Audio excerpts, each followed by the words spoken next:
Hello everyone, I am Lady Teddy. I'm going to be reading to you guys from Magium, which is a text-based choose-your-own-adventure story app game that is free on both Android and iOS, and I highly recommend it. There's a lot of different paths that you are able to take throughout the entire story, so I highly recommend it.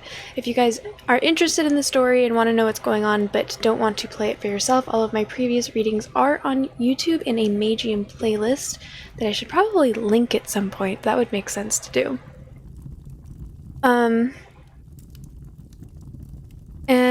Y'all should know that I am incredibly spacey today, so I lose my train of thought while I'm talking constantly.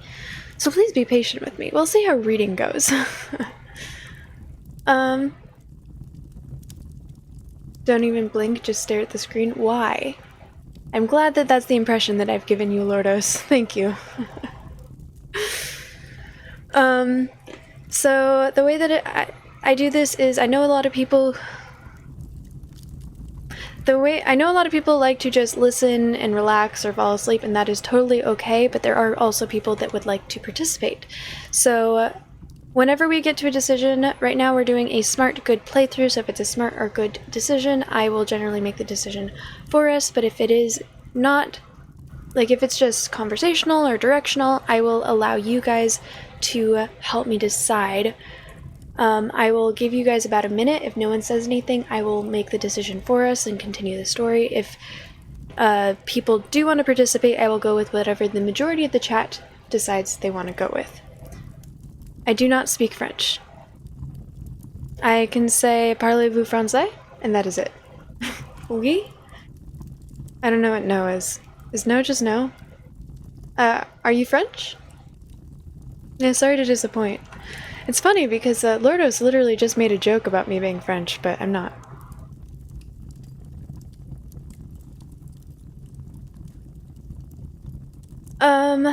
Yeah, so I know that we're in the middle of the story right now. We are in the middle, or we just started chapter 10 of book 2. If anyone has any questions, feel free to ask what's going on.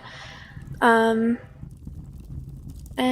yeah, I knew that I was forgetting to do something. Hang on. I'm going to turn off all of these sound alerts so that it will just be relaxing. And not, yeah, I wouldn't recommend anyone redeem any sound alerts. Lordos, you missed the last Magium stream. We moved past that. Everyone's moved on. You should too.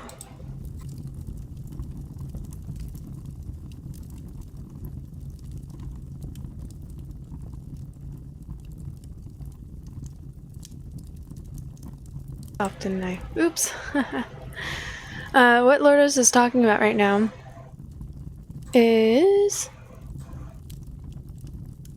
I got the desktop audio, the mic audio, sound alerts, trigger fire, those are all off. Cool! In my second to last stream, we had the choice of sleeping with a potential love interest, and we went for it, and she cast a magic spell on the main character Barry, and they went at it for like 6 to 8 hours. Magic Viagra. It's intense. Yes, story time.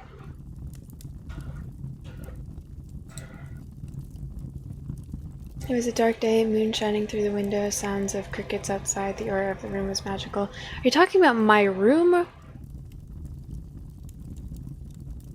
Like, my room? Or in the story? Because they were in a tent. There was no window. They also had a soundproof spell around the tent, so they couldn't hear any crickets. Okay, start of chapter 10. What just happened? They survived a storm, but they had to make camp. They slept. During Barry's watch, he was playing cards with Hadrick when some dude showed up and was like, oh yeah, I was the master like the enchanting and martial arts master of Darren, who's the healer and tank of their party. So yeah, that's what happened.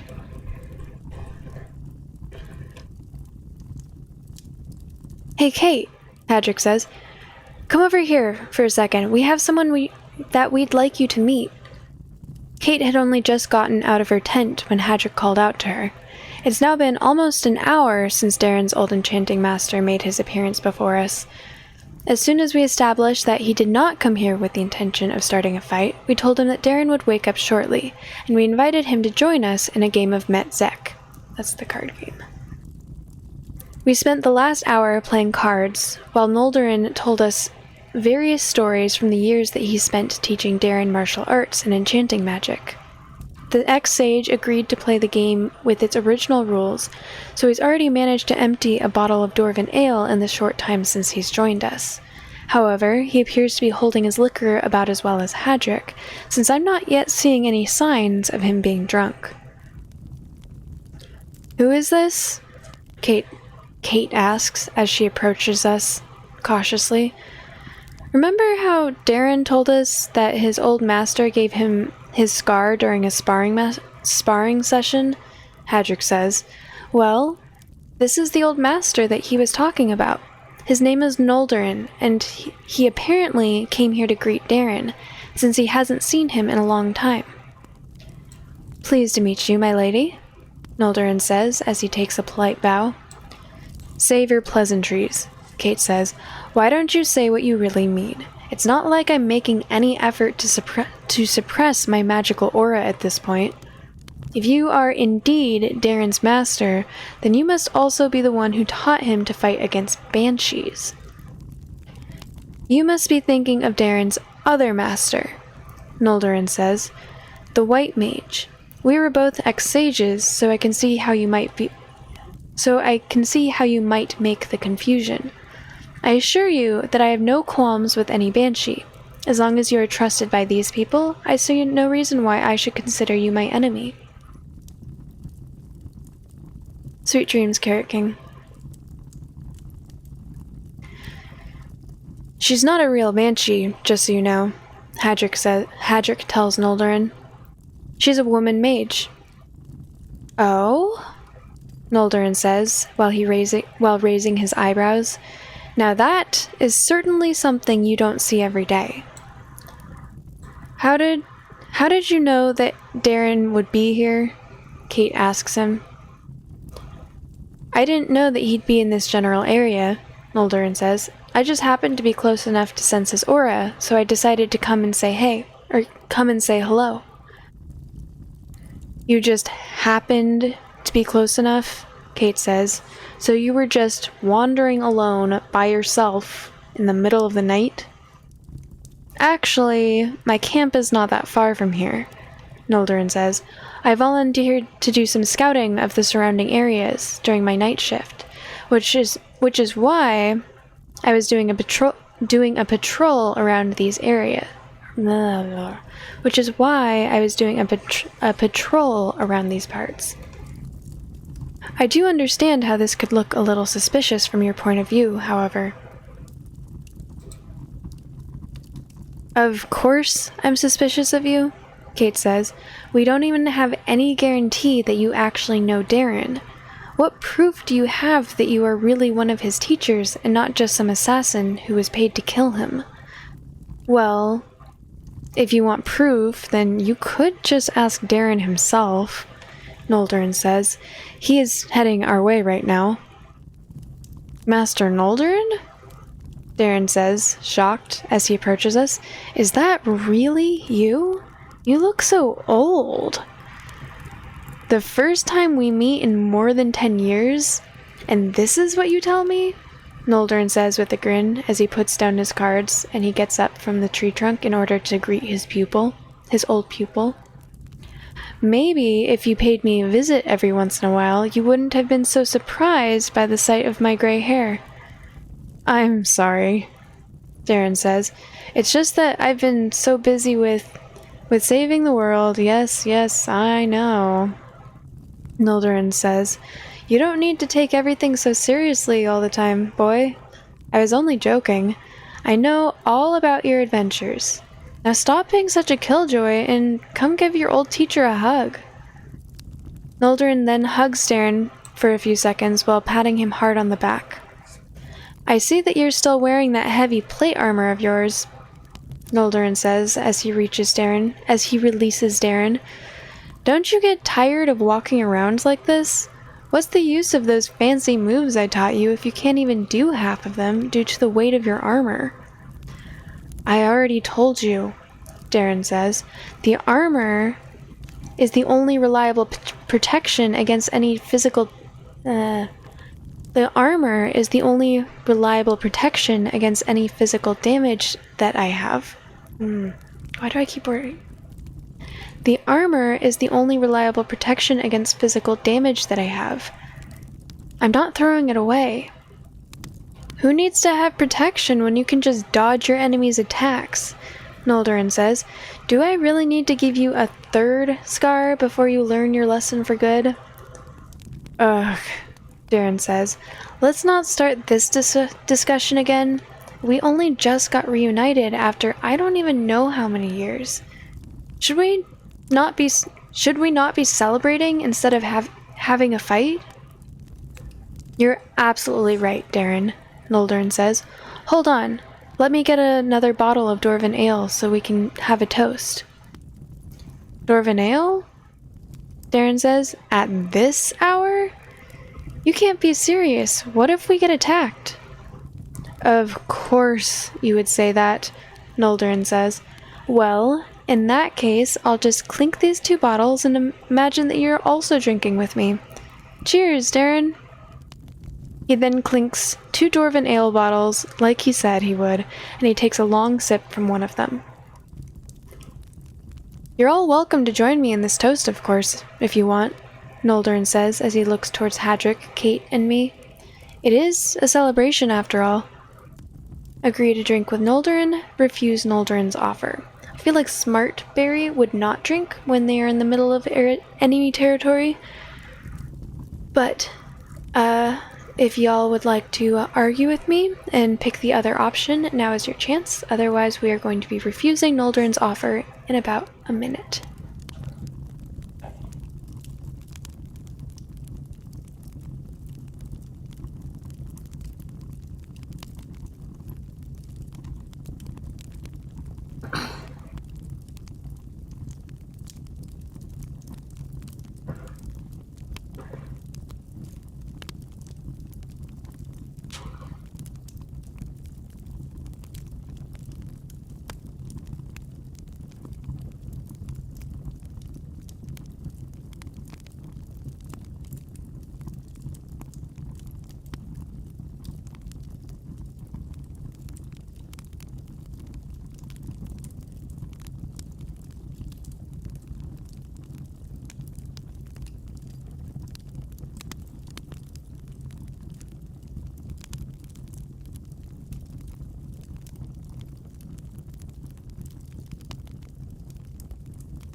Okay.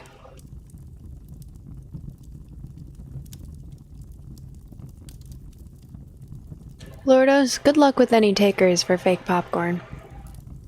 You would refuse? Alright, glad we're all in agreement here. I'll pass, but thanks for the offer, I say. I'll pass as well, Kate says. How about you, Hadrick? Noldorin says. You're not going to let this old man hold a toast by himself, are you? Well, I do still have this Dwarven Ale bottle in my hand, so... Yeah, sure. I'll join, Hadrick says as he prepares to join the toast. Good, Noldorin says as he puts the second bottle that he was holding in his hands on the ground. Let us toast then. Cheers, my friends. Thank you all for keeping my old pupil safe during this tournament. I know that he can be a little hard-headed at times, but he has a good heart. Cheers, Patrick says as they clink their bottles and start to drink. What's going on? Flower says as her and Layla are both coming towards us after having woken up from the noise. Are we having a visitor? Yeah, this is Darren's old enchanting master, Hadrick says. It's the first time that they're seeing each other in over 10 years, so we're holding a toast to celebrate their reunion. Another female mage? Naldern asks as he senses the magic in Flower's aura. Sort of, Hadrick says. The girl is a mage, but there's also a banshee that lives in the same body. Their names are Flower and Aluna. You can tell when the banshee is talking because the little girl's eyes will turn blue. It's a little confusing at first, but you'll get used to it soon enough. Right, Naldern says. Pleased to meet you, Flower says, smiling. And this over here is Layla, Hadrick says. She's a Lasathi. What? Naldern asks. Hadrick says, I think the locals call them the Ancients? Does that name sound familiar? Oh, yes. Naldern says, the name does ring a bell. I think they were some old forgotten race that used to be very good at making magical devices? Yes, exactly, Hadrick says. Layla is a descendant of that race. Charmed, Layla writes. Naldern says, not exactly sure how to interpret the floating text in front of him. Oh, I forgot to tell you, Hadrick says. Layla can't talk. She can only communicate through writing. Ah, so that's what the blue text was about, Naldern says. Then he turns his gaze towards Layla. I'm pleased to meet you as well. Master, it's not that I'm not glad to see you, but may I ask what you're doing here in Varathia? Darren says. I thought you were done competing in mage tournaments after, well, you know. After I lost my sage title, you mean? Naldern says. You can say it out loud, boy. It's not like I'm going to sulk. It's been 14 years since then. I've moved on by now. Sure, I haven't really been competing as much since then, but this time it's different. This Magium tournament has given me an opportunity of a lifetime, so I couldn't just ignore it. I'm sorry for interrupting, Flower says, but why didn't you try to reclaim your sage title after you lost it, if it meant so much to you? Don't they hold a competition for it every year in each of your continents? Are you by any chance from Varathia, little girl? Naldern asks. Yeah, I was born here, Flower says. Why do you ask? Well, I suppose that would explain why you would ask such a question then, Naldern says. I'm guessing that you don't really get a lot of information about the outside world on this isolated continent, do you? We do get some news, but it's not much, Flower says. Have the yearly sage competitions been cancelled in the last decade? Is that why you stopped competing in these tournaments? Oh, no, they're still holding the competitions, Naldern says. It's because of the person who took the title away from me that I've given up on the hope of winning the sage title ever again. What do you mean? Flower says. The current 4 sages are unlike any of the sages that have held the title in the last century, Darren says. They are in a league of their own.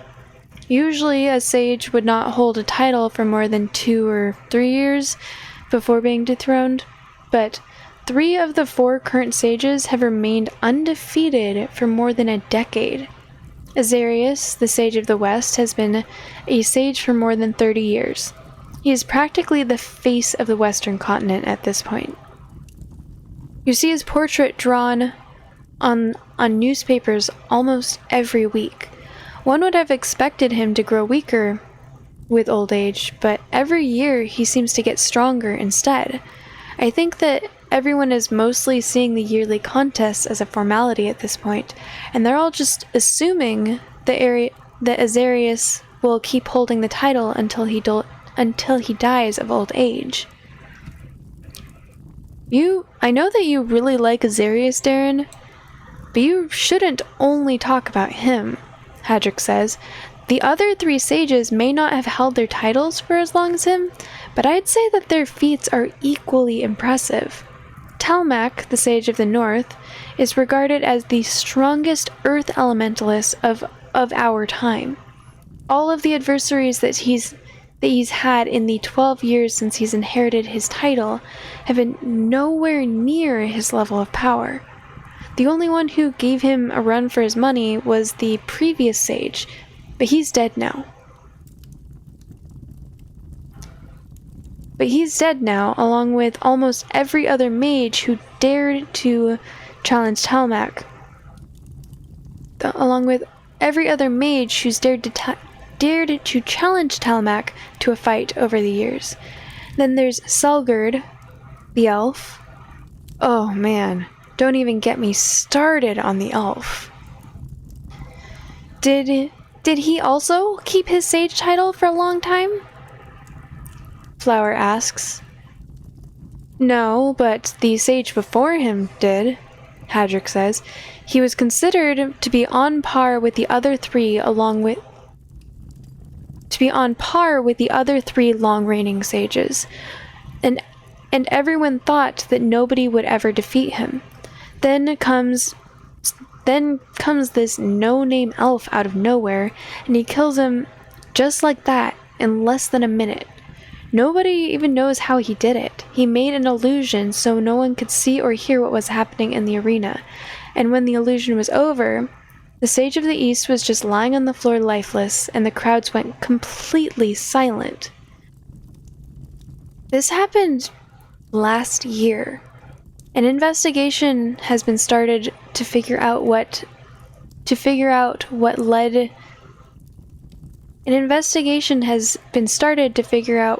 exactly led to the old sage's death, but no evidence has been found as of yet. The elf would not say what spell he used, but the common consensus is that he most likely used a mind-affecting spell of some kind.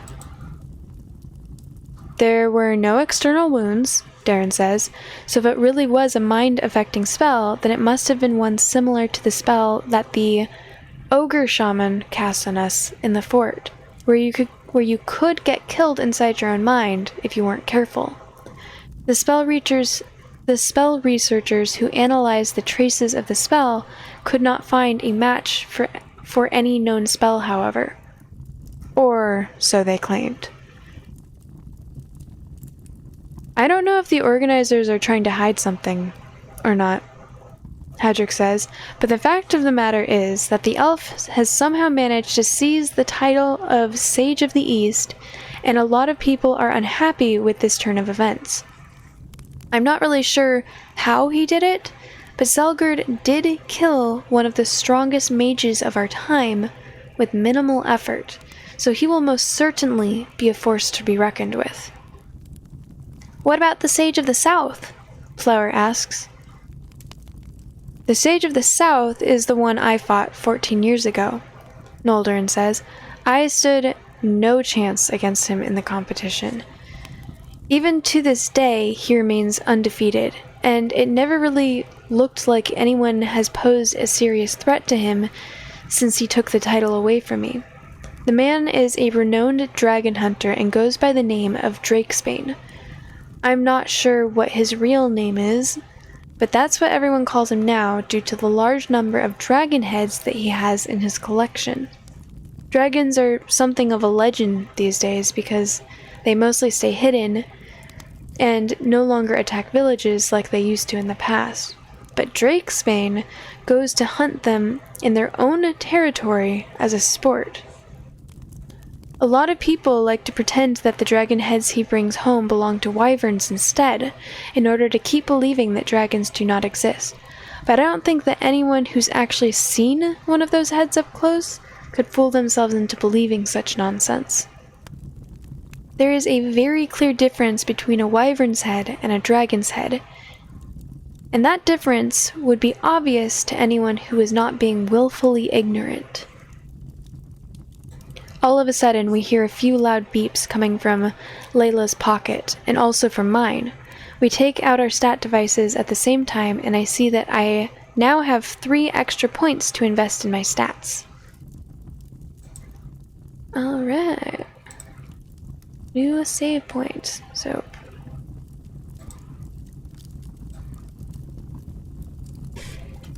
back to chapter 10. Oh.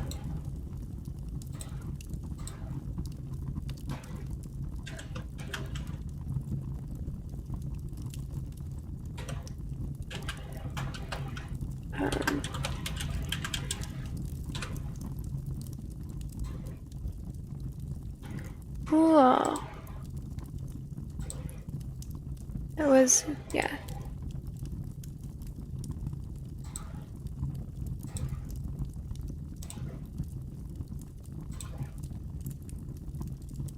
Okay, cool. So we've got 9 available points now.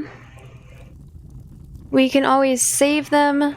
I generally try saving them until there's something that I want to do. But, like, 9 is kind of a lot of points. So if anyone would like me to preemptively invest points now, I'll give you all that option.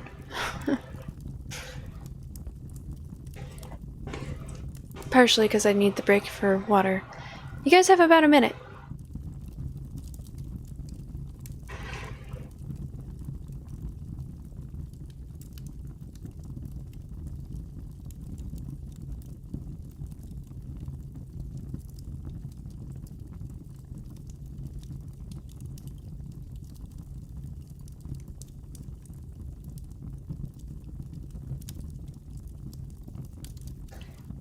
The reason I like to save them is because throughout the story there will be different skill checks, and if there's something that I want to do, I like being able to be like, okay, I just died doing this, and it will tell you at the top of the screen what skill check you failed. So you can, if you have points, you're able to go back to a previous save and make sure that you have those points, skills invested in.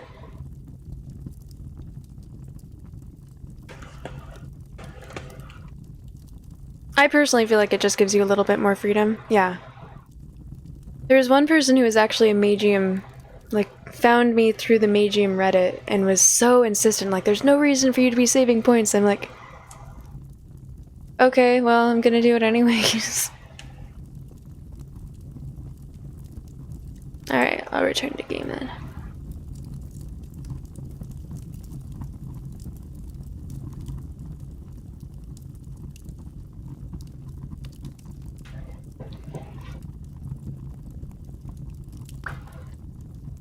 Alright, during the next decision, I'm gonna go grab an ice pack. It's so hot in my room right now. Did you also get 3 points? I asked Layla. Yes, I put them all...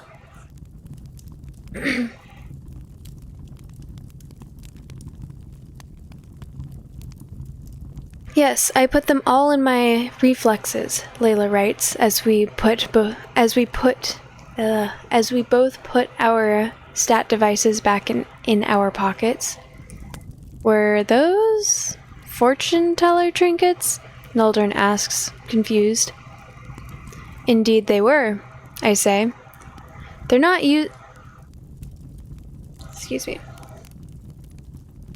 They're not using them for fortune telling, Darren says. They're using them to magically enhance their physical abilities. I know that it's a little hard to believe, but I've seen it with my own eyes, so I can confirm that it's true.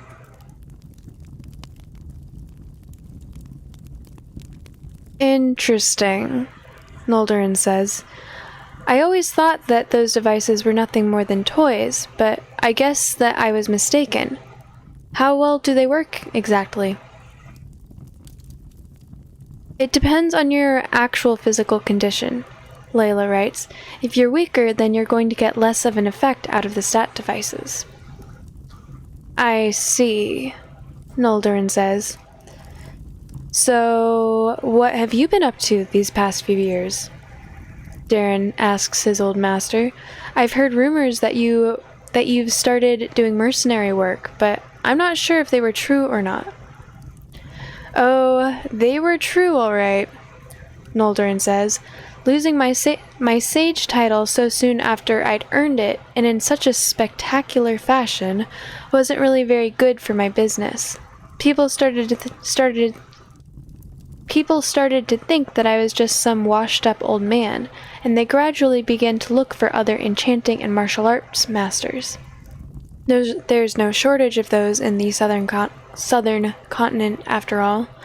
So when people stopped coming to me to teach them, I decided that my talents would be better used elsewhere. You see, when you're doing mercenary work, nobody is going to care about your reputation. They just need you to get the job done. It might not be the most ideal career, but it puts food on the table. I'm so sorry, Darren says. I did not know that it's been so rough for you in these past years. I should have at least left you a transceiver to keep in touch. Don't be sorry, Noldorin says. We all have our ups and downs. It's the way of life. But like I said, at least this tournament has provided me with the opportunity to change my life for better. That's why we're all here, isn't it? To try and change our lives for the better? Actually, Darren says, the reason why I came here is that... Hey, not that I want to interrupt you or anything, Eureka says, but Aluna told me to let you all know when there are enemies trying to surround us, and it just so happens that this is exactly what's happening right now, as I speak. Is it monsters again? Darren asks. Yeah, monsters, Eureka says. More than there were last time. They're all suppressing their auras again, but I can recognize the orc and the 2 ogres that got away from us 2 days ago. They must have gone to get reinforcements. I don't sense the 2 goblins that bailed them out last time anymore, so they must be a lot more confident in the chances of winning this time around. I'm counting at least 15 warriors and 5 mages. Actually, no. Make that 17 warriors. 5 of them are ogres, including the 2 from before. 12 of them are orcs, including the captain from with the flaming battle axes. The 5 mages are a mixture of orcs and ogres, but there are no more goblins this time. Well, Master, Darren tells Noldorin, I think this is the time for you to go. These monsters have come here to kill our group specifically, so as long as you avoid them on your way back to your camp, they will most likely ignore you and focus on us. It's sad that this reunion had to be so short, but as long as we're both participating in this tournament, I'm sure that our paths will cross again. Assuming that we'll survive this battle, that is. What are you talking about, boy? Noldorin says. Do you think I'm just going to run away and let my favorite disciple get killed off by some monsters mere minutes after we've been reunited once more? These aren't just any monsters, Darren says. They are elite troops of the dragon who rules most of the monster races on this continent. It's not going to be an easy fight. Bah, Noldorin says. You've said this before. Remember that time when we went to raid that cave full of ogres and trolls and we butchered them all within minutes? You were saying that that would be a hard fight back then, too. That happened when I was barely 20 years old, Darren says. Gods, now I remember. I'd only been training for several months. And that was already our third monster hunt. How the hell did you manage to convince me to remain your pupil for so long? Stop complaining, Noldern says. My training worked, didn't it? You can't just do mock battles all the time and expect to magically become a seasoned warrior. Real battles are where you truly get to test your warrior skills. Are the monsters getting closer? Hadrick asks. I can't really tell with my magical sense. They are most definitely getting closer, Kate says. In fact, we should be seeing them any minute. It looks like they've given up on trying to flank us from all sides because of the large area without trees in front of us that can't provide them cover. So they're now all trying to assemble in the woods behind us and to the sides. Nocturnal Rabbit, hello, welcome in. How you doing? Thanks for stopping by. At least that should keep them away from the tents when we fight, Hadrick says. The last thing we want is to get our tents damaged when we're nowhere near a city to buy any replacements.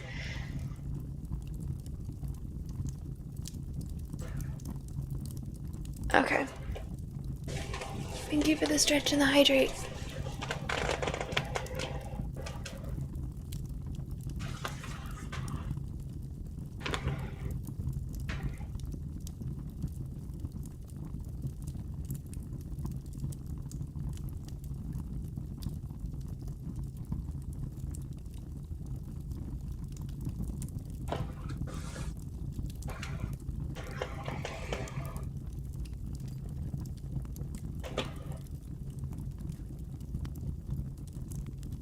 Thank you for that.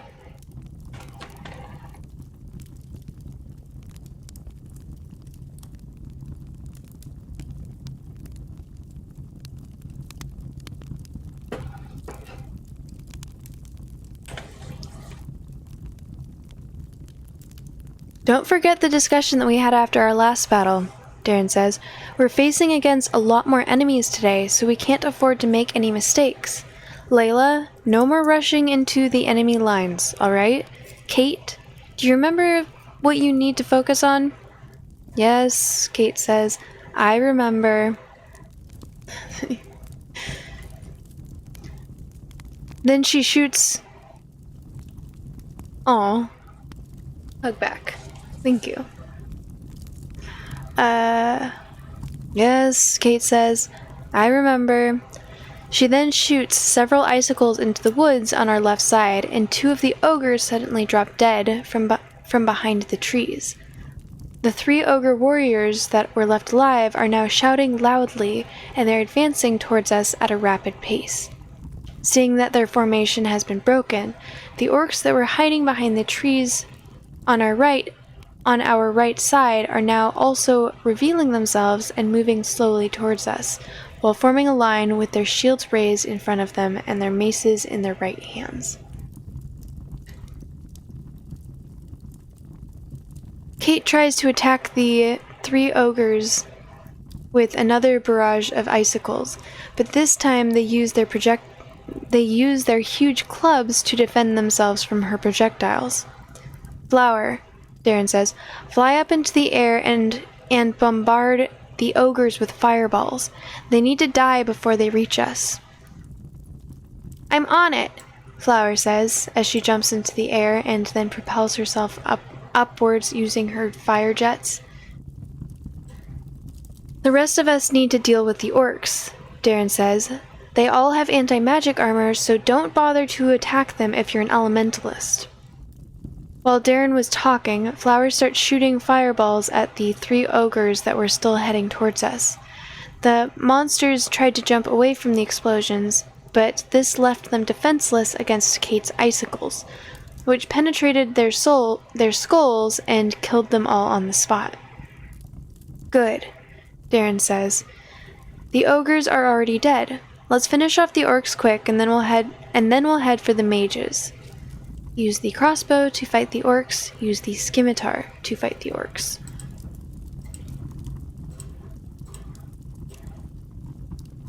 I don't know. I'm saved here, so we can always go back to change our decision if we would like to, or go back and add stats if we would like to. I don't really have a preference between either of these. Yeah. Have I read this whole game on stream? I have. I mean, up until now. I've also played it myself, and I'm caught up with where the book is currently. Alright, I'm gonna give y'all about a minute. I'll go with whatever the majority chooses. Actually, it's gonna be more than a minute because I'm going to go grab an ice pack because I'm melting in here. I will be right back.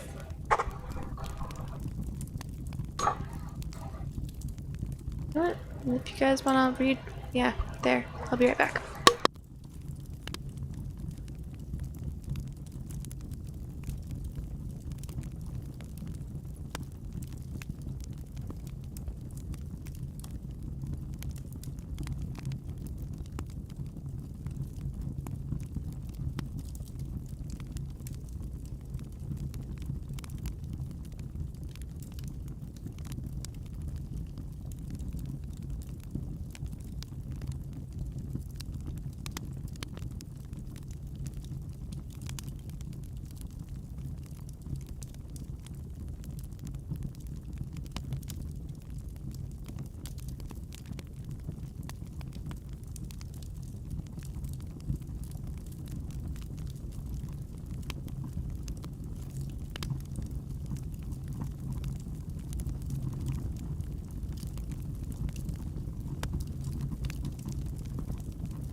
Alright, I'm back.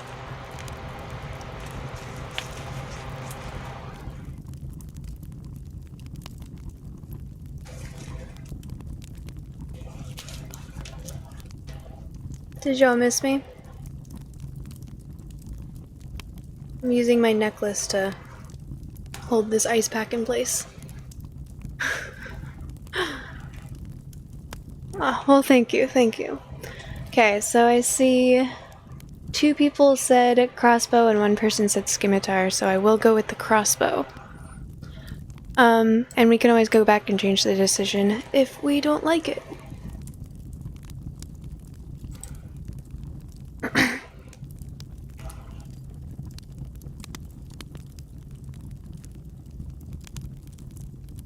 While we were talking, the orcs have split into two groups, each of them forming a wall with their shields, and slowly advancing towards us from both sides. The orc captain from our last battle is, however, nowhere to be seen. "I'll take the ones on the left," Noldern says as he heads towards the monsters. "There are 5 orcs on the left," Darren says, while he starts following his old master into battle. "I'm coming with you. Hadric should be able to handle half of the warriors by himself, without much trouble." He then sees that Layla has remained behind, uncertain of what to do. "Layla, you should go help Hadric," Darren says. Master Noldorin and I should be able to handle ourselves against 5 orcs." Layla nods, and she goes towards the orcs on the right, along with Hadric. "I'll go after the mages," Kate says. "No, wait," Darren says. We shouldn't risk splitting up. There might be traps waiting for us in the woods. We'll all go together after we're done with the warriors." "Understood," Kate says.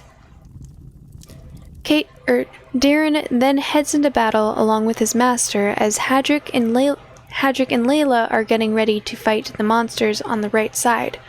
The first one to engage the enemy is Hadric. He punches right through the orc's shield. He punches right through the orc's shield wall on the right, putting a dent into one of the monster's shields while knocking the holder on his back.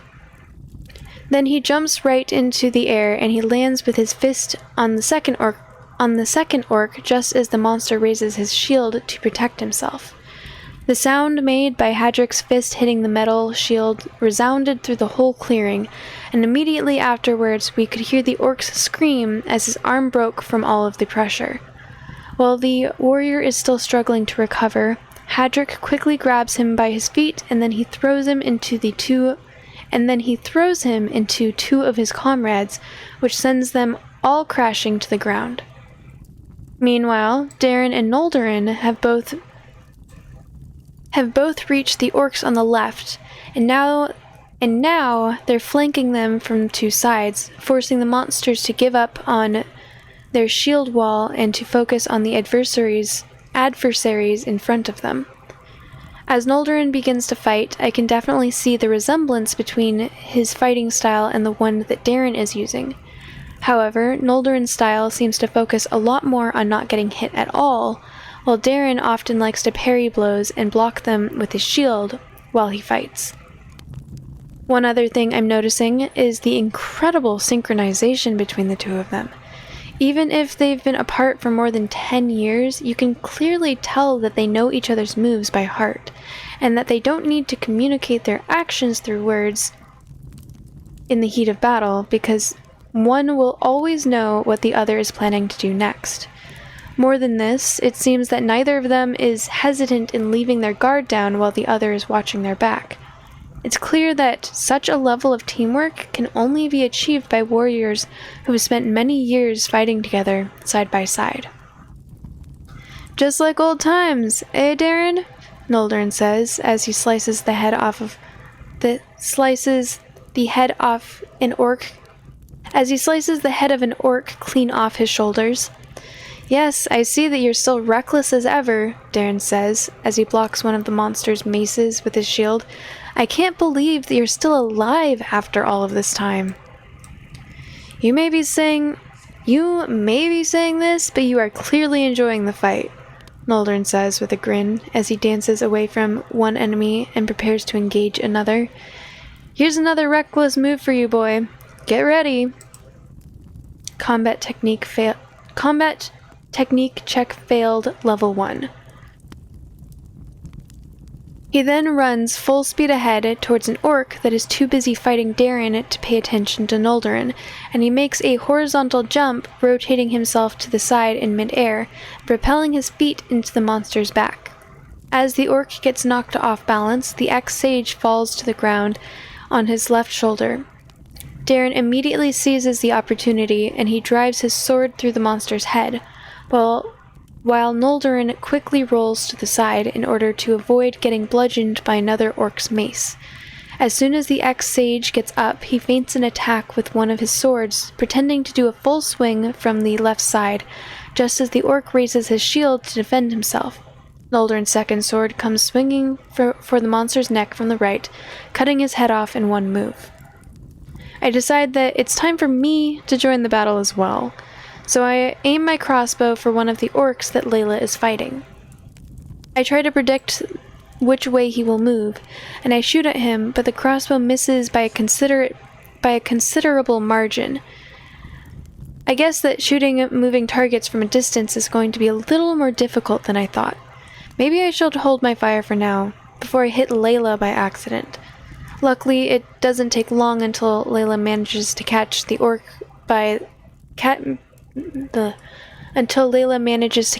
orc on the wrong foot, and she quickly takes advantage of this by slitting his throat with one of her daggers.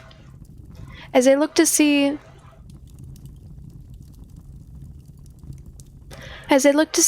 how the others are doing, I notice that the rest of the monsters are already dead, and that my teammates are now assembling near the woods, so we can go and fight the orc mages and their captain together. We made short work of these so-called elite warriors, didn't we? Noldrin says, and then he laughs. Not yet, Darren says.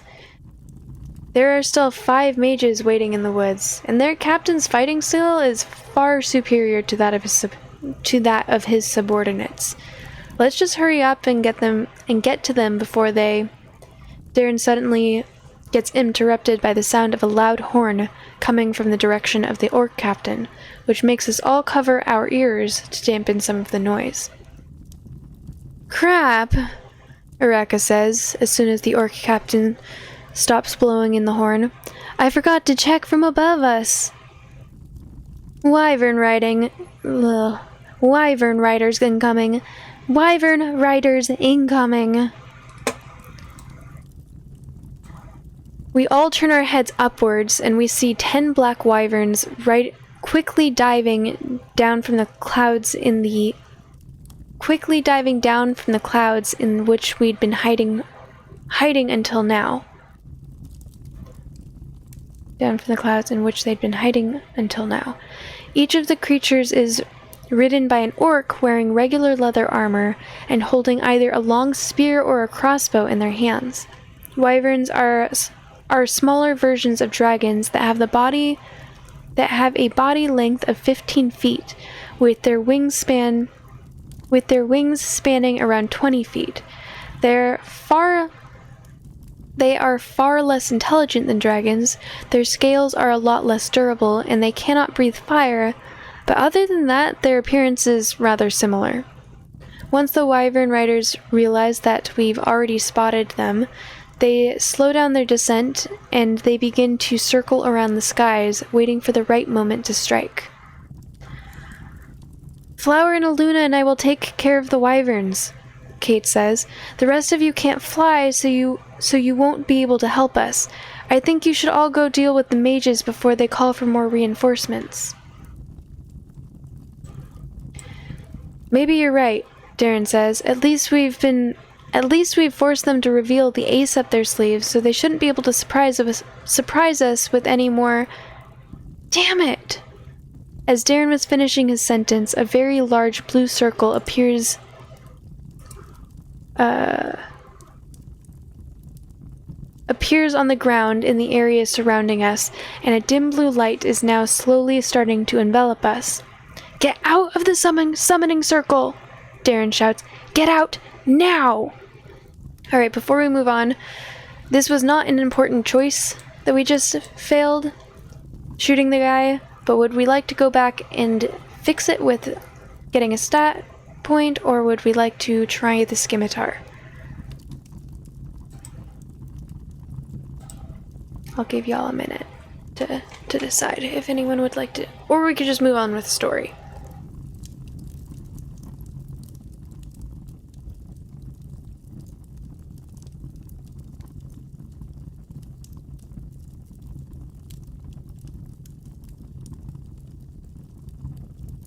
Let chat live with what they've done.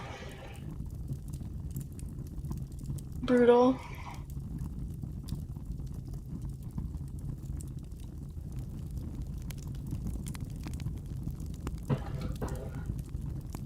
I don't know if Marshming's here right now, but he still hasn't forgiven me because I allowed him to make a mistake that got our character killed. Knowingly, because I've played the game. He still hasn't forgiven me. Okay. We all rush out as fast as we can, and then when we look back, we see that the blue light has filled the whole area above the circle, up to a height of nearly 30 feet, and it has gotten 10 times brighter than before. Soon afterwards, the earth starts to tremble. Excuse me. And a very large creature gradually materializes itself from thin air within the area that we just left, as the circle and the bright light fade away. Once we get a clear look at it, we realize that the creature which had been summoned by the dragon's mages is, without a doubt, a red-eyed mammoth. Towering above us at an impressive 30 feet of height, the creature is now staring at us with its bright red eyes, as if it's trying to decide whether or not it should attack us. Red-eyed mammoths are generally not known for their aggressive behavior, despite their menacing looks, but a summoned creature is forced to obey any order given by its masters, so it most likely won't be long until this creature will try to trample us all to death. Mammoths in general are only slightly larger than elephants, and the only major difference between the two species in terms of appearance is the fact that mammoths have much larger tusks, and their skin is typically covered with wool. Red-eyed mammoths, on the other hand, are much larger and can only be found on the northern continent, and they are notorious for their fierceness in battle when they fight to protect their territory. Their skins are completely armored, being far more durable than elven steel. And when they fight, they use their trunks like huge mallets to smash their enemies, while they use their tusks as spears to impale any remaining survivors of their onslaught.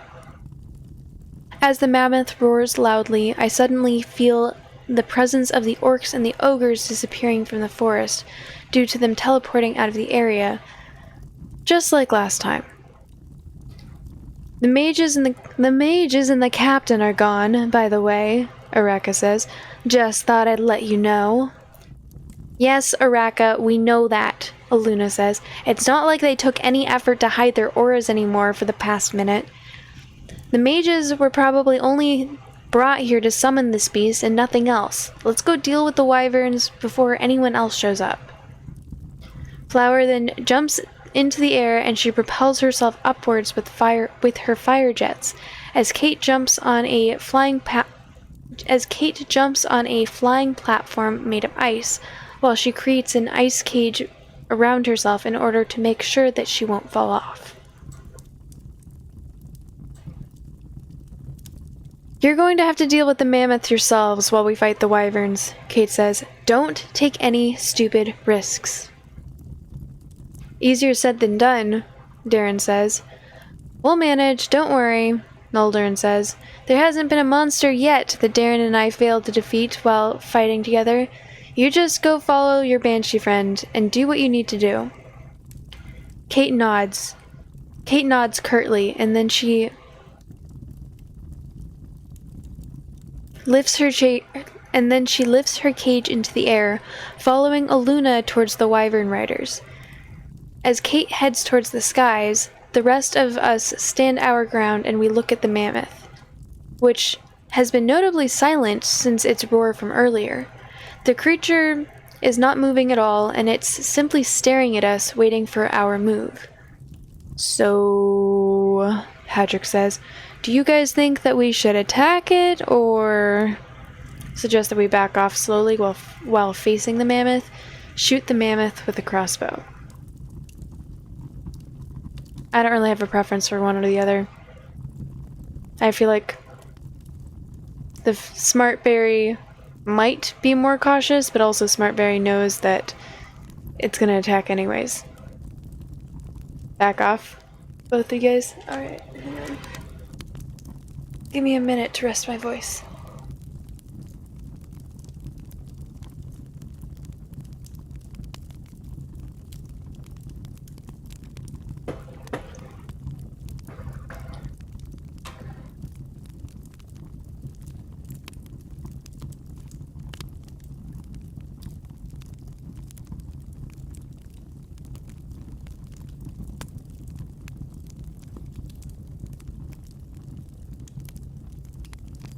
Okay, that's long enough.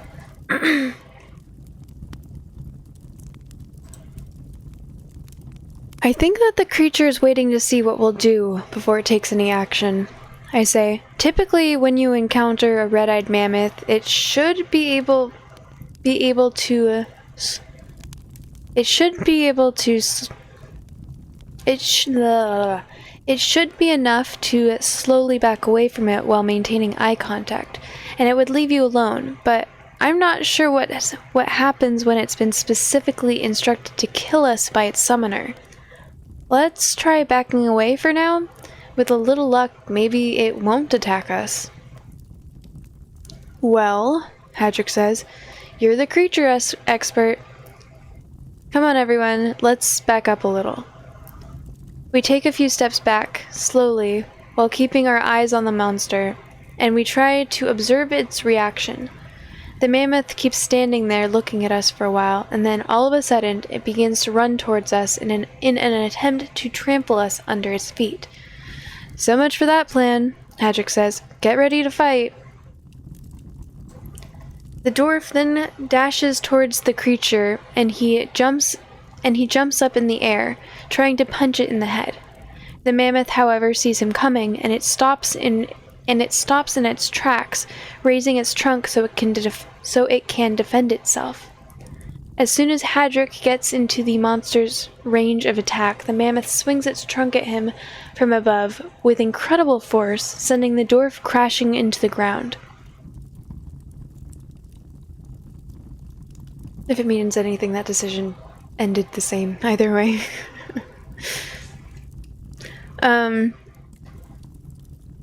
One hit from that trunk and we're goners, Darren says as he looks at the hole in the ground made by Hadrick when he fell. I wouldn't recommend attacking the mammoth unless you're really confident in your evasion skills, Barry. Barry, neither of your weapons would be able to get through this creature's thick armored skin, so you'd better stay out of this. Layla, the enchantments on your daggers are a little better, so you could give it a shot if you want to come with us. I'll come with you, Layla writes. Good, Darren says. Let's hurry. I'm not sure how long Hadrick can keep the mammoth busy on his own. As Darren, Noldorin, and Layla head towards the mammoth, I suddenly remembered that I came across a page detailing the weaknesses of red-eyed mammoths in my notebook while I was reading through my notes for the arena. Should I go get the notebook? I'm certainly not going to be of much use out here at this rate. Okay, it's settled. I'll go get the notebook. I rushed towards my tent, and once I reach it, I open up the zipper. On my way there, I couldn't help but notice that Melindra's tent had remained closed since the battle had started. There's no way that she didn't hear those loud horns from before, or the sounds from all the fighting, which means that she's just pretending to still be asleep so she doesn't have to give away the fact that she can't control the power of her wind magic. Whatever. I don't have time to think about her. I have other things to do right now. I quickly step inside my tent and I open my backpack. Then I take out my notebook from it and I flip through the pages until I reach the paragraphs about the mammoths. And finally, here's what I was looking for. The red-eyed mammoth section. But what does it say under weaknesses? Let's see. Apparently, the mammoth's main weakness is that the very base... Palagriz, hello! Thank you for popping by and lurking. I appreciate you. Good to see you. How you doing? Apparently the mammoth's main weakness is at the very base of its trunk, on the underside. Unlike regular mammoths, this is where this type of creature has its nostrils. So that part is basically lacking any sort of armor. One good stab in that area should do some serious damage to the creature's airway, but I'm not sure how one would go about doing that without getting smashed into the ground by the trunk. The mammoth's eyes are also a weakness, but the eyelids are pretty thick, so it would take quite some effort to get through them. The creature only needs to close its eyes to protect itself, so as far as weaknesses go, this one isn't all that useful. I can't really find any other sources, or Palagriz, I didn't realize that you had read Magium. Is Magium how you found me?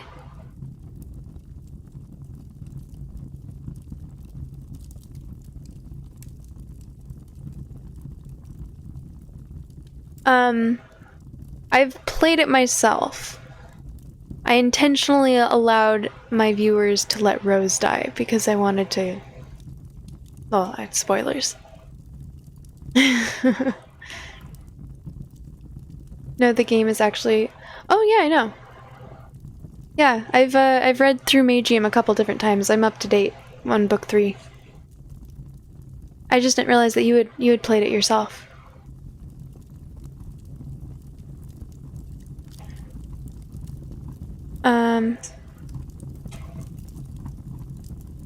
That's really cool. Who's your love interest? I can't really find any other information that could help us in this situation, so I decide to place the notebook back inside my backpack, and then I exit the tent. Looking at the battleground, I see that the mammoth is still busy defending itself from Hadric, while mostly ignoring the fact that Darren and Noldorin and Layla are trying to cut through its thick skin by slashing at its legs. There are a few more holes in the ground now than when I was inside my tent, but apparently this hasn't stopped Hadric from jumping at the monster some more and then getting smashed into the ground over and over.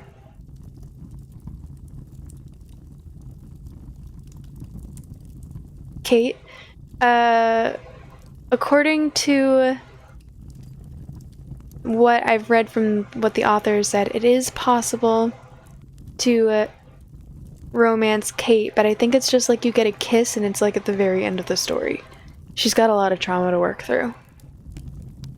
And you have to be dedicated to her from like the very beginning.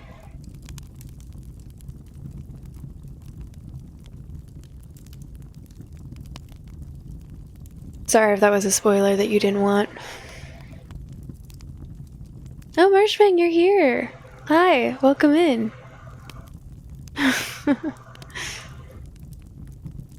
Have you been lurking or did you just get here? Because I was just talking about you.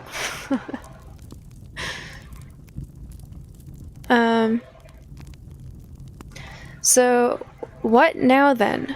Nobody except Hadric would be able to reach high enough in order to attack the mammoth's eyes or its nostrils, but the dwarf seems to have his hands full at the moment. Kate, Flower, and Aluna are still fighting the wyvern's riders in the sky, so they won't be able to provide assistance. If only we had someone else who could fly on our team. Hold on, what am I saying? There is someone else.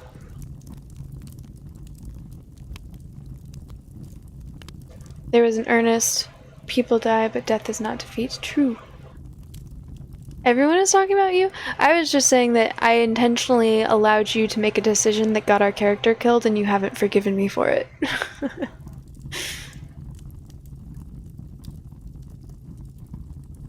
Well, thank you for the lurk, Palagriz. It's good to see you. It's cool that you've played this.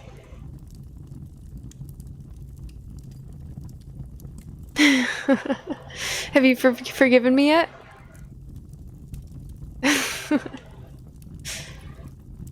There is someone else.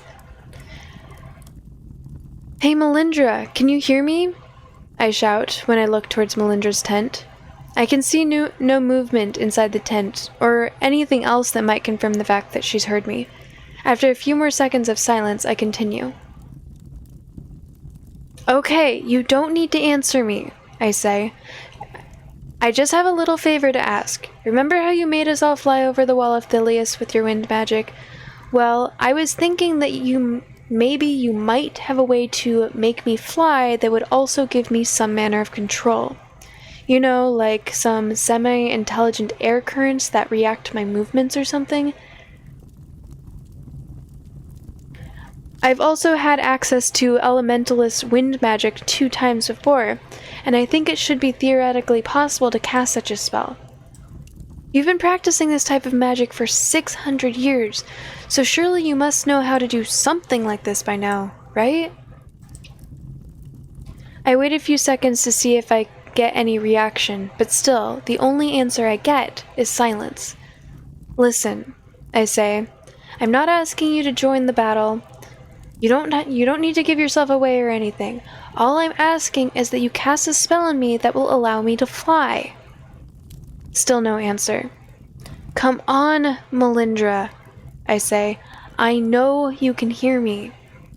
I wait for another 3 seconds, but there are no more sounds coming from inside the tent. Melindra! I shout. All of a sudden, I can feel several air currents circling around me, similar to the ones I felt when Melindra raised me in the air for the first time. Then, only a few seconds later, my body gets lifted from the ground and I start to float several feet above the soil. When I move my hands around a little, I notice that the air currents are reacting to my movements and changing my direction accordingly. If I raise my arms in the air currents propel me upwards. If I lower them, I slowly come to a halt. The currents also seem to be taking into account the way I lean my body and the way I move my legs when they establish what direction I need to go in. Obviously, they're not going to be as responsive as the currents I was using to lift me from the ground back when I was using my stat device's emergency mode, due to the fact that these particular air currents need to wait for my movements, but they changed my direction and speed, and it's much better than I would have expected from a spell of this kind. You have my thanks, I shout from above towards Melindra, and then I move higher into the air in order to do a little test flight before I head over to the mammoth. I try to do as many moves as possible so I can properly understand what causes me to change my direction, altitude, and speed. Because I can't afford to make any mistakes once I'm fighting the mammoth. One slip up and its trunk will break all of my bones with a single swing. My control over this speed needs to be perfect. Barry, look out! I hear Kate's voice from above. As I look up, I suddenly notice that 2 of the wyvern riders are currently diving towards me with their spears at the ready, while Kate and Flower are too busy fighting their own wyverns to be able to help me in any way. Try to attack the wyverns, aim to kill the orc riders first, try to bribe the orcs into joining my side. I know what I want to do, but I'll let y'all... I feel like good Smartberry wouldn't necessarily be leaning towards any of these.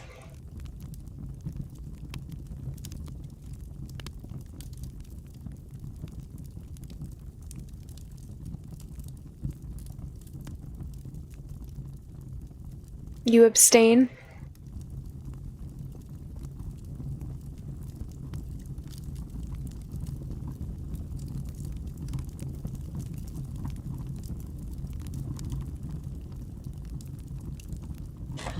I'll give y'all a minute if anyone else wants to weigh in so I can drink water.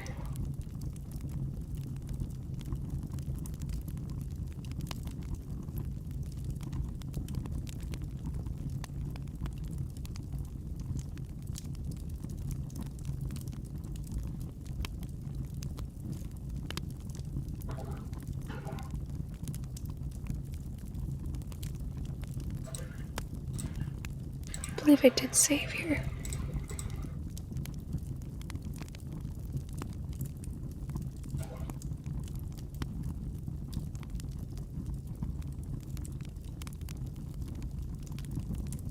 I mean, you never know. Worst case scenario, you die.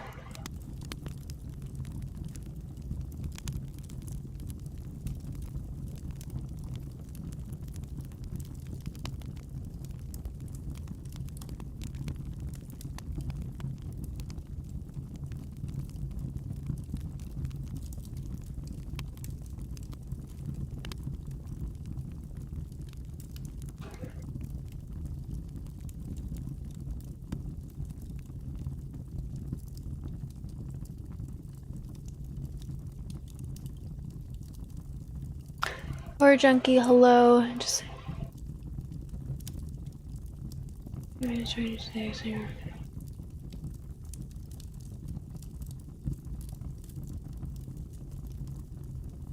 Thank you for letting me know. Thank you for saying hi.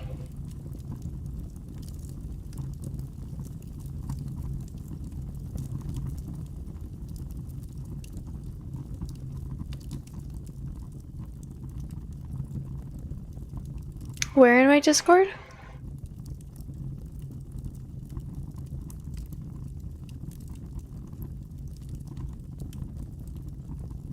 Oh no, my phone's freezing.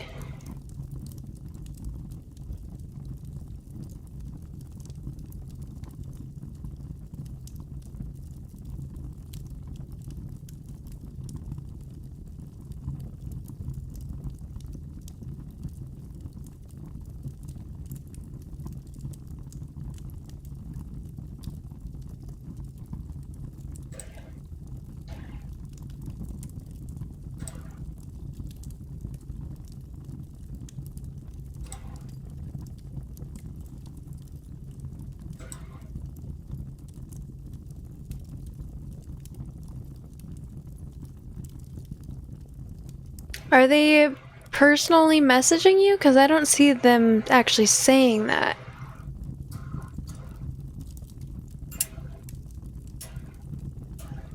I think this is Lucid Samurai's first Magium stream as well.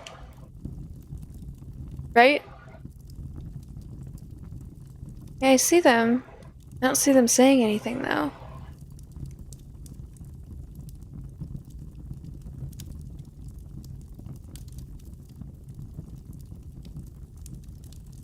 Thank you for doing that, Horror Junkie.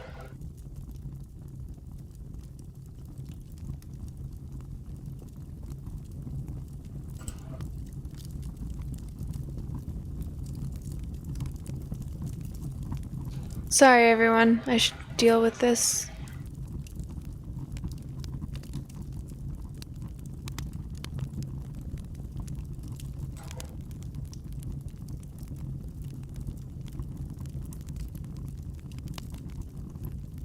I won't. Don't worry, Azafel.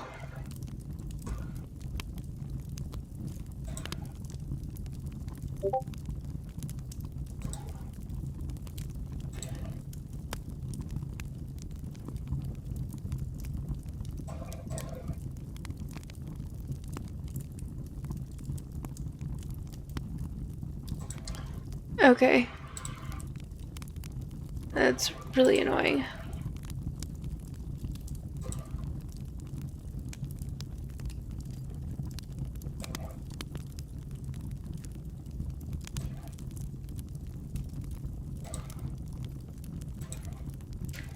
Okay, he's been kicked out.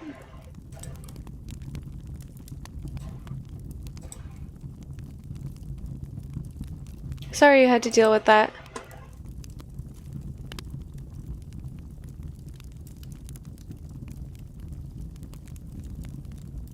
And I'm gonna get out of here as well.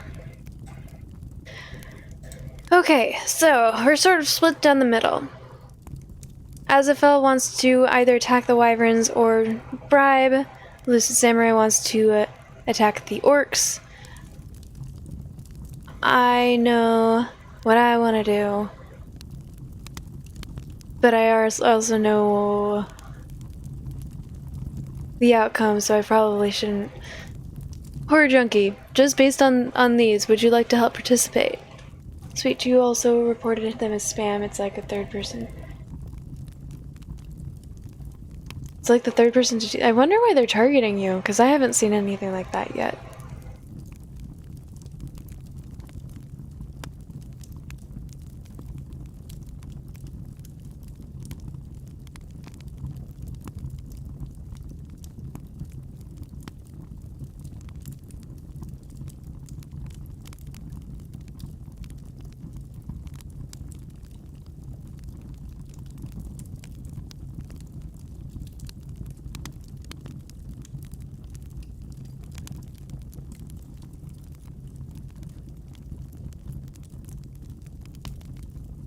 I do feel like I should say... Need a coin flip command. In this game, there's achievements. And one of the achievements, like the different playthrough paths you can do, is called Average Joe, where you don't use any stats. Which means that there is a path through every, like, it is possible to get to the end of the game without using any of your points, which means that it is possible to avoid combat very frequently if you make the right decisions throughout the game.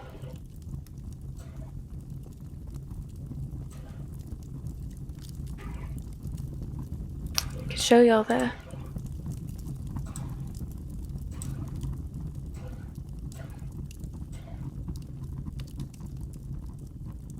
Oh yeah.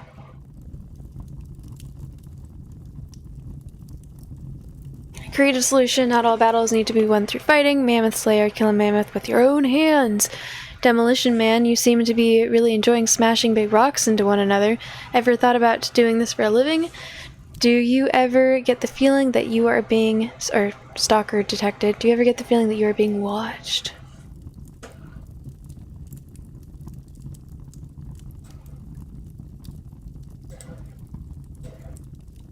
Oh no, I mean we haven't failed any super relevant skill checks right now, and we could always go back and use the points.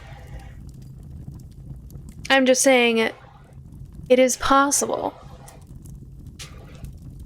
And we're tied right now.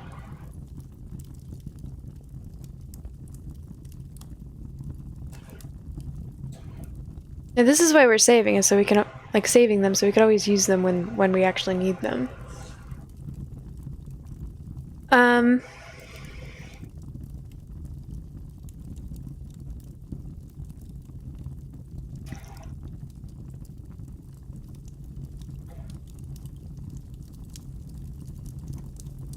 How do you break a tie? Okay. I used to have a quarter here, but apparently not anymore. This'll work. Butterfly side is Azafel. It sounds like you're leaning towards the bribe. So butterfly is bribe.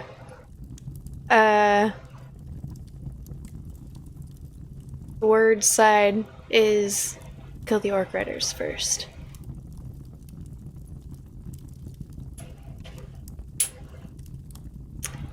Word side it is.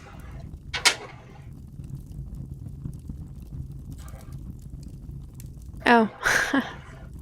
I don't let the wyvern riders get too close, and I mimic a jump in the direction in which I want to go, which sends me flying away from my enemies at great speed. I then rotate my body upwards and begin to move my legs in a circular motion, similarly to how I would move them if I were trying to keep myself afloat in a lake, while in a vertical position. This stops my momentum and it changes my direction so that I can now face my enemies properly. It's a good thing I can mostly control my direction and speed without my arms, because this allows me to use my crossbow in mid-flight. I also noticed that these skills I gained by flying aircrafts in the past are proving really useful when trying to control these types of flight spells. It would have probably taken me a lot longer to get accustomed to flying like this if I never flew a plane before.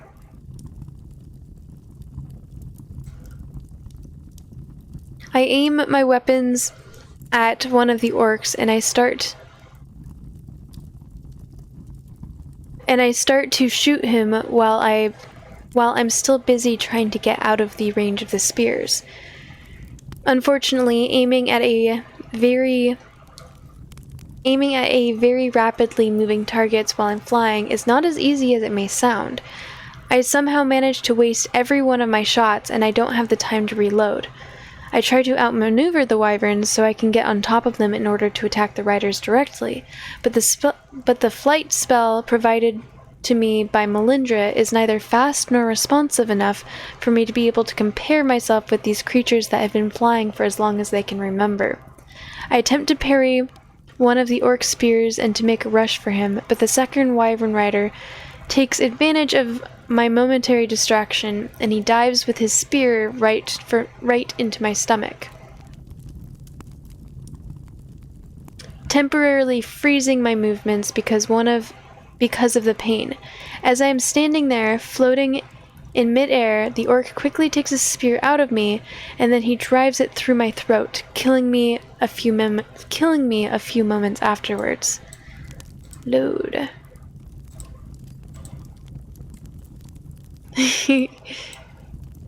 Okay, so we're going with bribe now? Everyone in agreement?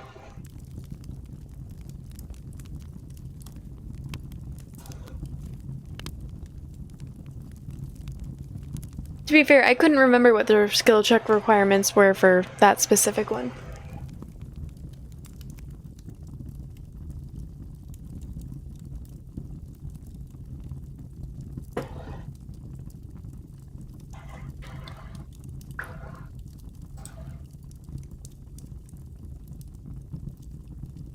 Wait, I tell the orcs as they're approaching me. You guys can speak common, right? We don't need to be fighting each other. Maybe we can make a deal. We don't make deals with humans, said one of the orcs. We only serve at Tyrath. He then tries to impale me with his spear, but I dive out of his way and then I try again to reason with him. Only Tyrath? I say, but what if I could give you more money than the dragon? Couldn't that make you change your mind? Our loyalty to the Dragon King cannot be broken by mere promises of wealth. I know, right? The orc says furiously. Hold on a second, the other orc says. Just how much gold are we talking about here? As I take the gold pouch out of my pocket and open it, I notice that there are a few gems inside of it. If I showed these orcs only gold, I will probably not be able to buy them off, but a single one of these gems should be enough for them to live out the rest of their lives without any worries. I decided to take out a large ruby from my pouch, and I hold it in front of the orcs so they can see it clearly. I have many more of these in my bag, I say, so I wouldn't mind parting with one or two for the sake of a temporary alliance. I'm willing to offer you both this ruby in advance, and if you actually help me by driving back the other orcs, I will give you a shiny diamond along with it. What do you say? Your offer is tempting, human, the second orc says, without being able to fully hide the greed in his eyes. But what would we orcs do with such treasure? Where would we live our lives if not in Tyreth's domain?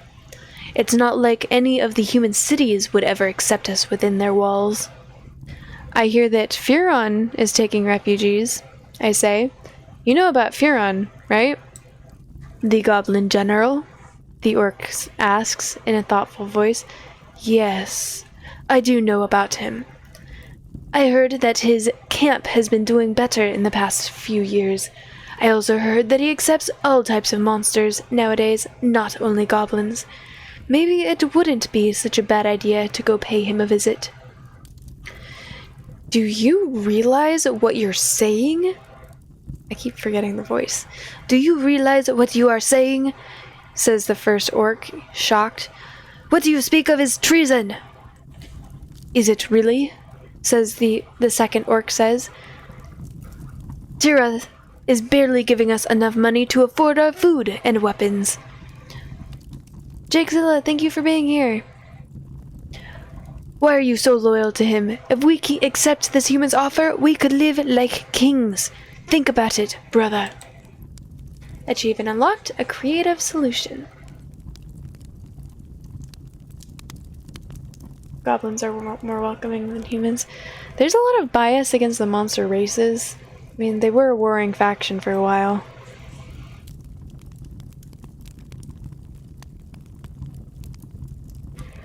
You are no brother of mine, the first orc says, with pure hatred in his eyes as he dives towards his former companion with his spear aimed for his heart. The second orc manages to raise himself into the air before the other one reaches him, and he pushes his spear into his comrade's chest, making him fall off his wyvern to his death. Let this sacrifice be the first sacrifice for our alliance, human, the surviving orc says while raising his bloody spear in the air. Here is a ruby for your trouble, I say as I toss him the ruby I was holding in my hand earlier, and the orc catches the gem with both of his hands. As promised, I will give you a diamond when the other orc is dead.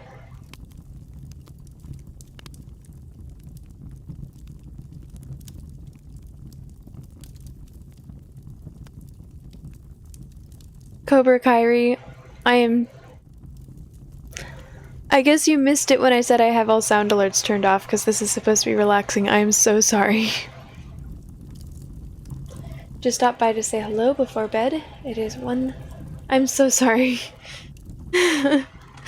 Nice try though. You wanted to drop that? Well, thank you. I appreciate it. You stand by what you said, Samurai?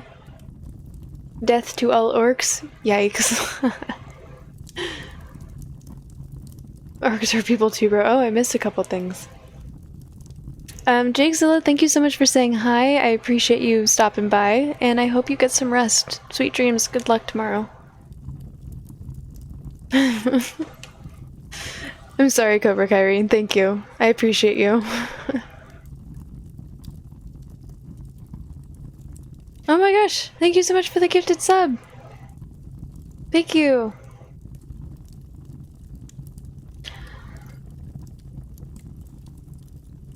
Oh my gosh, so generous. Thank you so much, Cobra Kyrie. I appreciate you. Thank you. Thank you. Wow, thank you so much. It is Wednesday. I should be ending soon, but I want to end this battle first.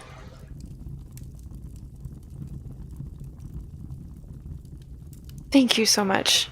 I really appreciate it.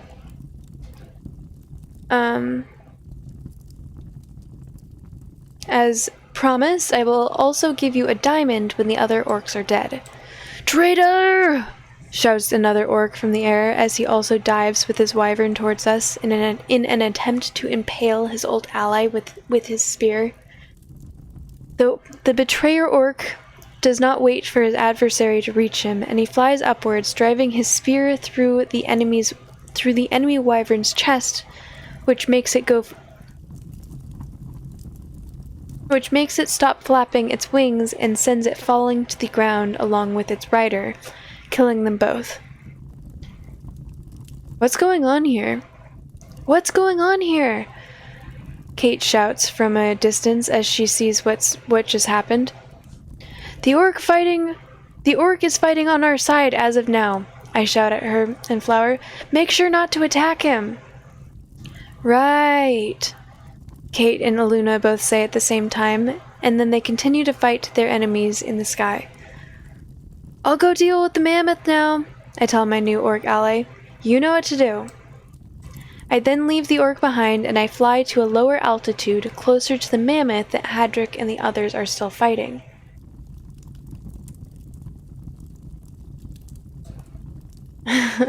Thank you, Horror Junkie. I really appreciate that. Thank you. It seems that while I was busy with the wyverns, the mammoth has changed its tactic. It is now trying to trample Darren and Noldorin instead of focusing on Hadrick like before. The two enchanters have managed to do quite a bit of damage to the monster's legs while I wasn't looking. However, which has greatly reduced the creature's speed. Seeing that Darren, Noldorin, and Layla are all able to easily dodge its charges, the mammoth is forced to once again turn its focus to Hadrick, who just keeps pummeling the monster despite all of the beating he's taken during this fight. As I get closer to my destination, I mimic a jump in the direction in which I want to go, which sends me flying towards the creature at great speed. I then rotate my body upwards and begin to move my legs in a circular motion, similarly to how I would move them if I was trying to keep myself afloat in a lake, while in vertical position. This stops my momentum and it changes my direction so that I can place myself right above the mammoth in order to be ready to attack at a moment's notice. It's a good thing that I can mostly control my direction and speed without my arms, because this allows me to also use my crossbow in mid-flight. I also noticed that the skills I gained by flying aircrafts in the past are proving really useful when trying to control these types of flight spells. It would have probably taken me a lot longer to get accustomed to flying like this if I never flew a plane before. Now then, which of the mammoth's weak points should I go for? The eyes or the nostrils on the underside of its trunk? Attack the eyes, attack the nostrils. In the book, we learned that both of them are weak points. This is the weakest point. This one is a weak point, but only if you're able to get through its armored eyelids, which we do have maxed out strength, so we might be able to do. I will go with nostrils if that's what y'all choose, but I'm going to drink water, so I'm giving y'all a minute to argue with each other.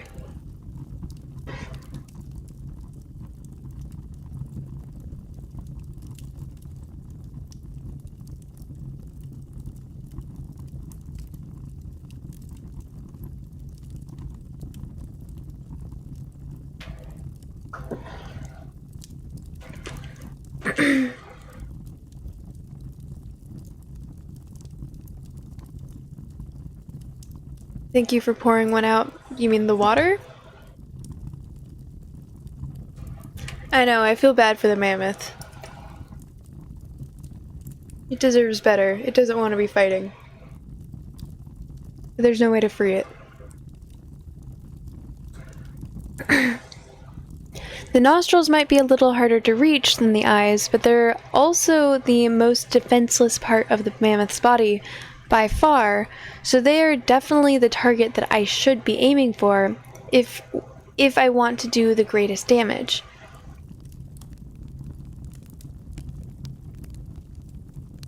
You're hooked on that Undertale pacifist run still?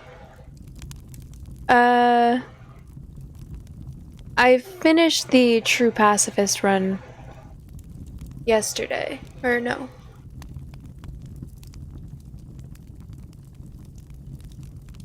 It's Wednesday now, isn't it? Why does my clock say Tuesday?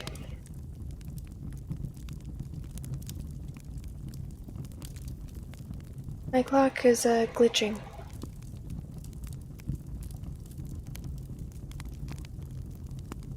Huh. Yeah, yesterday. Oh, you mean in terms of decision? That's sort of the way I'm trying to go about. Yeah, like I'm doing a smart, good playthrough, so I'm supposed to be trying to make allies and friends and stuff. You're fine. No, I appreciate it. I like the enthusiasm. I don't mind just reading, but I like it when there's participation as well. So, thank you.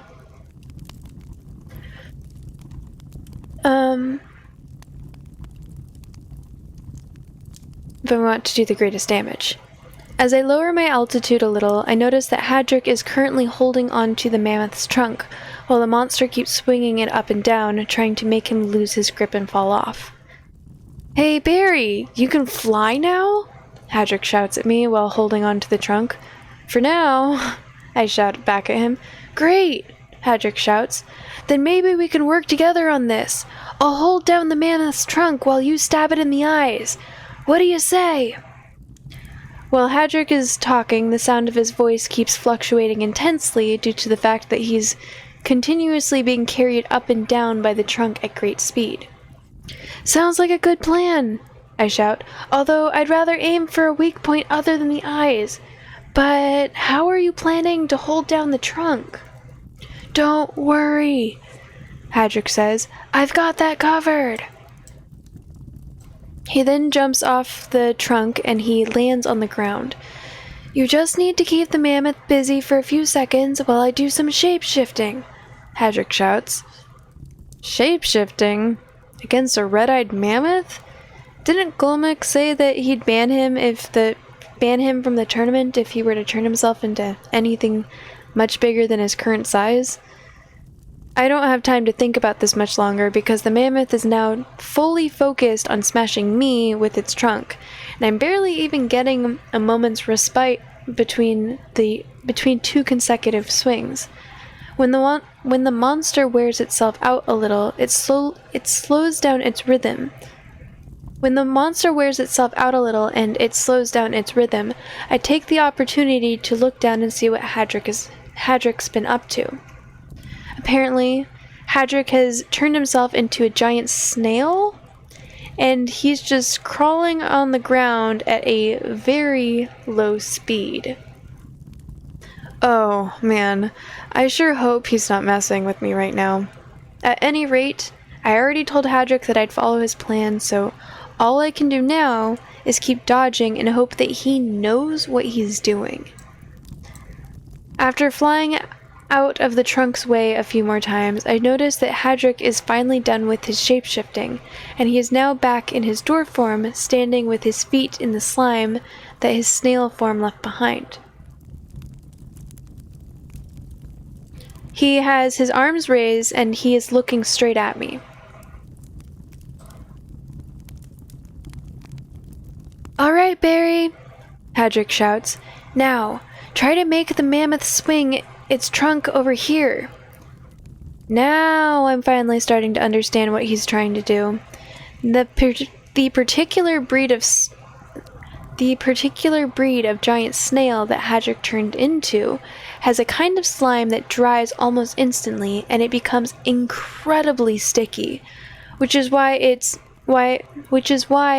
is often used as the base material for many types of glues. Since Hadrick has his feet in the slime, he should now be able to grab onto the mammoth's trunk without having to worry about being lifted into the air afterwards. Nice thinking, I tell Hadrick. I'll be right over. I then dive towards him, and I just float there, baiting the mammoth into attacking me. The monster immediately takes the bait, and it swings its trunk with full force in our direction.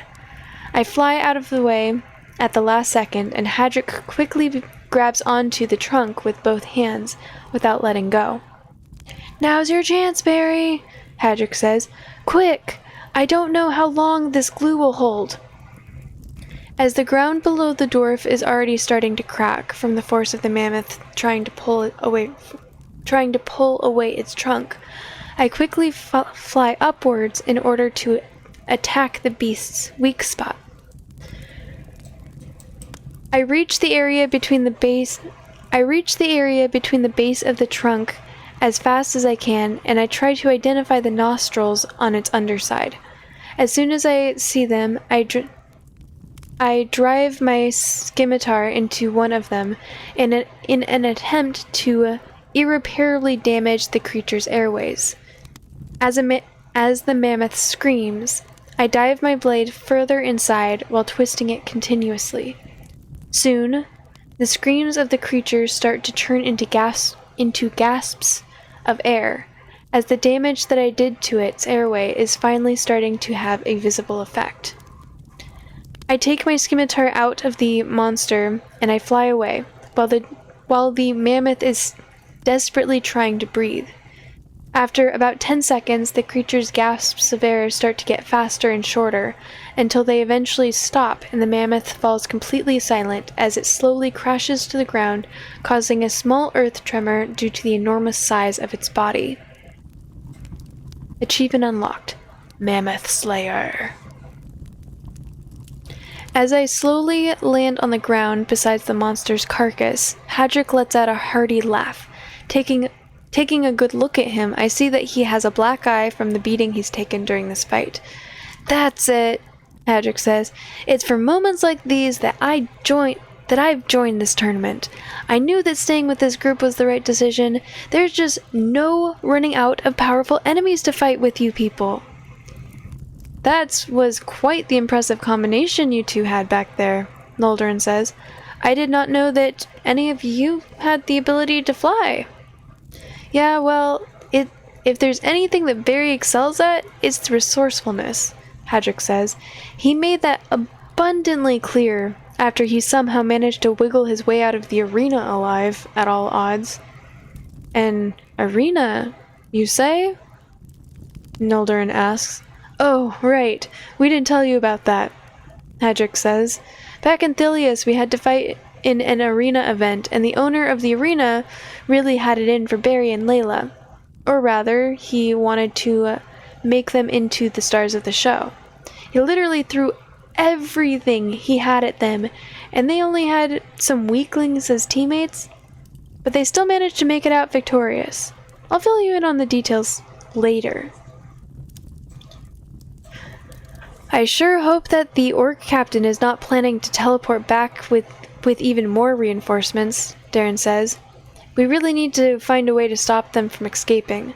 Otherwise, they'll just keep coming at us over and over until we're completely worn out." "Or you could do a better job of hiding your tracks from now on," Noldorin says. "If they manage to find you for a second time, then you people probably left them a really obvious trail to follow." "Yeah, you're probably right," Darren says. "Now that I think about it, the only way they could have found us this fast is if they teleported back to the location of our previous battle and pursued our tracks all the way to our camp." Aziz Azaz, I like your name. That's fun to say. Welcome in. Thank you so much for the follow. I very much appreciate it. How are you doing tonight? "What if they have a tracking spell cast on us? They could also have scouts scattered around the continent." I think either of these are probable, so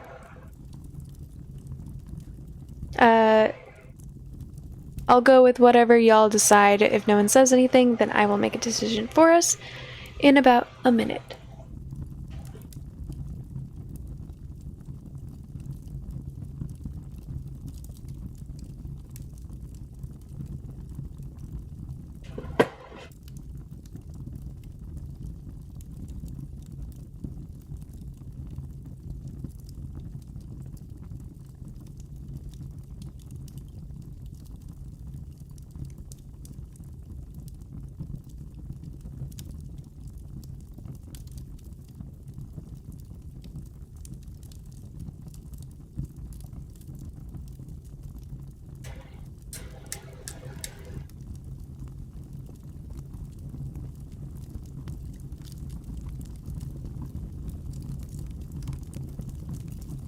I do, Aziz Azaz.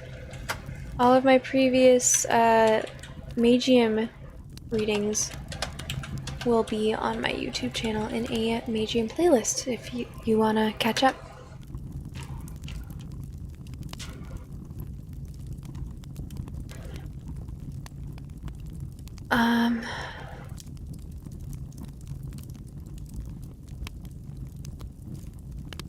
Right, yeah.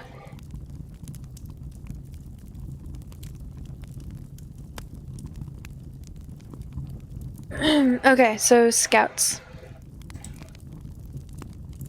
They could also have scouts scattered all around the continent. Actually, that would make a lot of sense, Darren says. The dragon has a huge army of orcs, so it's only natural that he'd have scouts all over the place. And if they're using transceivers to communicate, there would be no real way for us to kill them before they get to report our location. I suppose that we have no other choice than to keep mowing down their troops until they decide to stop sending them after us then. Hey look! Your elementalists are coming back. Hey look, your elementalists are coming back down, Muldoon says. I think they're done killing the wyvern riders.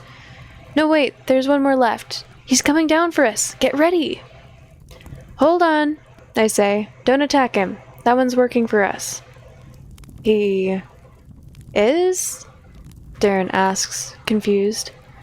Yeah, I bribed him with some gems and he switched sides in the middle of the battle, I say. Ha! Hadrick says. What did I tell you about Barry and his resourcefulness?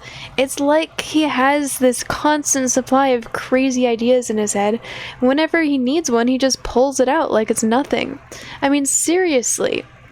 Who else would have actually thought of trying to bribe an enemy orc in the middle of a battle? In the middle of a fight? As Kate and Flower come landing on the ground next to us, the wyvern rider stops a dozen feet above the ground as the wyvern keeps slowly flapping its wings to maintain its altitude.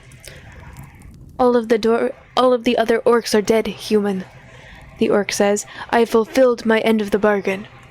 And now I will fulfill mine, I tell him as I take a diamond out of my gold pouch and throw it to him.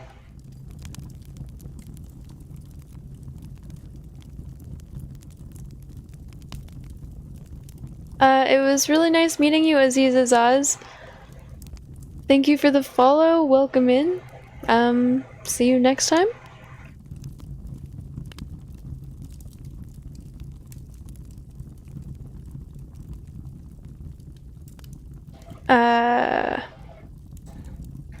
And throw it to him. The orc catches the diamond in his hand and he studies it from a few angles to make sure that it's not fake, and then he puts it in the sash that he's wearing around his waist. I must leave you now, human, the orc says, before any other Tyroth's troops come to this location and find out that I am still alive. Perhaps we will meet again.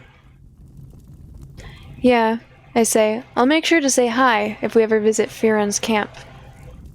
The orc nods, and he utters a command to his wyvern, which makes it go up, and then as far away from this place as possible.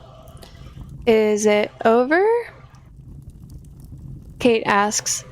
Are they all dead, or is there some third wave of enemies still waiting to ambush us? Nah, Araka says. There's no one else. I even checked above this time around. If they are going to bring new reinforcements, I doubt that it's going to be anytime soon after the beating that they've taken this fight. We should at least be prepared in case something happens, Darren says. Let's start with some healing. Come over here. I'll tend to each of your wounds in turn. I think I'm gonna end here. I've been reading for almost 2 hours, wow.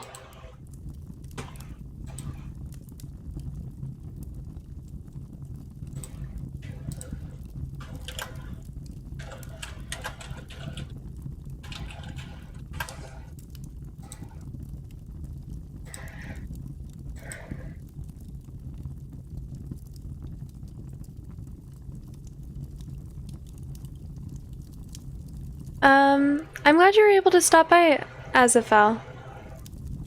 Yeah. Next time. I don't really read this on a consistent basis, but I try to. And all of my previous Magium readings are in their own Magium playlist. Okay, so transfer local saves, transfer checkpoint. And I know that there's a new one, and I can't remember what number it was, so I'm just gonna do all of them.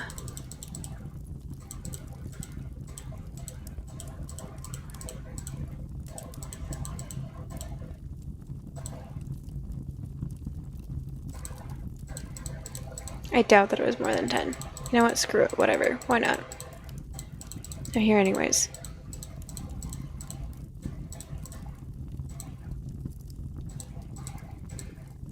Do I have any conspiracy deep dives to go into for 30 minutes? I don't have time for that. But you know that birds aren't real, right? They're actually government drones sent by the government to spy on us. Governments all over the world. There are all sorts of government drones. You know why birds are always sitting on power lines? That's how they recharge. They're not actually just like sitting there just cuz. Like they sit on the power lines, and that's like they pull the power into their mechanical bodies and recharge so that it looks completely natural, but it's not. They're government spies. Is that good enough for you? Did I do the okay.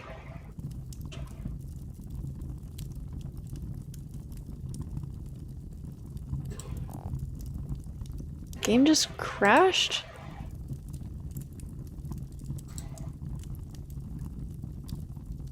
But it looks like it's okay. Oh well.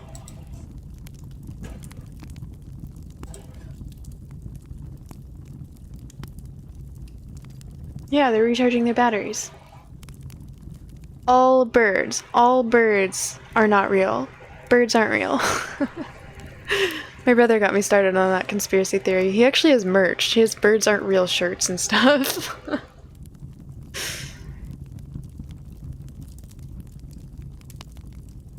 I'm glad it was good.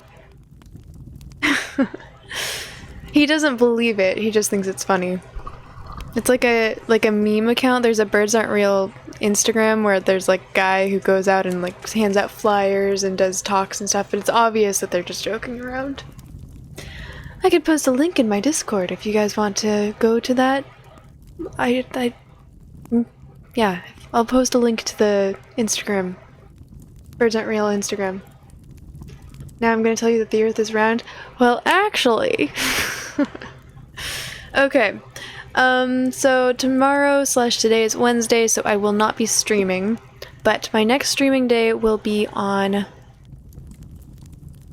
Thursday, and I will be, well, actually, I don't know what game I'm gonna be. Might do Genocide Undertale, might start a new game. We shall see. The world is our oyster.